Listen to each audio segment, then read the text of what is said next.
Hi, it's Karen Jacobsen, the GPS girl, and today on Navigating New York we have Jennifer Tepper. Hi, Jen. When I'm in New York. Oh, hello. It's so good to be here. Tell me everything. I want to know the Jen Tepper story.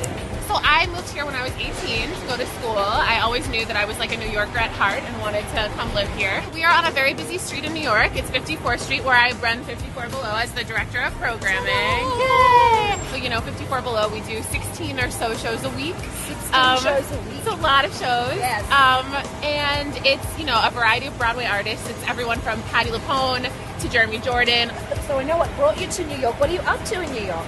I'm finishing my second book, which is called The Untold Stories of Broadway. It's a book series, okay, and it chronicles all of the Broadway theaters through people's personal stories and memories about them. So actors, directors, producers, stagehands, musicians, writers. So it sounds to me like your books have been an absolute labor of love for you. Such a labor of love, yes. And they've definitely chronicled so much of what I love about New York, which is just the way that the city and the theaters have changed and all the ways that they've stayed the same, too. Could you tell us, and it could only happen in New York kind of story? Literally yesterday, I was walking down 52nd. It's one of my favorite streets to get here to 54 Below. Within one block, I think I ran into like 8 people I knew, including 2 separate people I interviewed for my book on one block. It was just like a street of connections and only a New York moment. Really? Yeah. Do you have a savvy New Yorker tip for people who are visiting New York or might have lived here and not know, something cool? People think Sardi's is like this, official like fancy place. But if you go to the second floor of Sardi's, it's all of the like movers and shakers of like Broadway today, and it's kind of casual. You'll see people like, grabbing a snack before their shows, or like, the heads of the theater industry grabbing a cocktail. It's a great place to be. Okay, so drinks at Sardi's, second floor. Like get happy hour. Yeah. I am so there. Now, sometimes on Navigating New York, we talk about recalculating. Yes.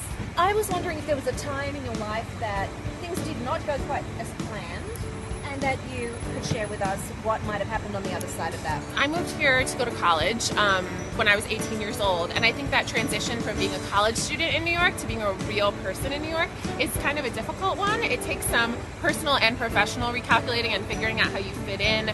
Tell me your favorite thing about this beautiful city.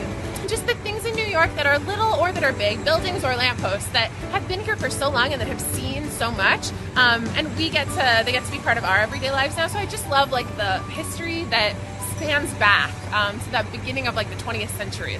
Jen Tepper, thank you so much for joining us. Thank you for having me. It's such a cool thing you're doing. Oh, thank you for having me. I'm Karen Jacobsen, the GPS girl, and you have reached your destination.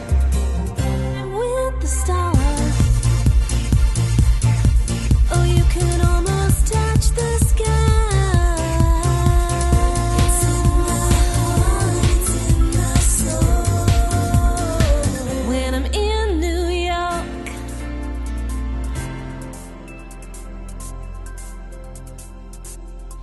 This episode of Navigating New York is brought to you by Essence of Valley. Natural products for health, beauty and well-being. Visit essenceofvalley.com.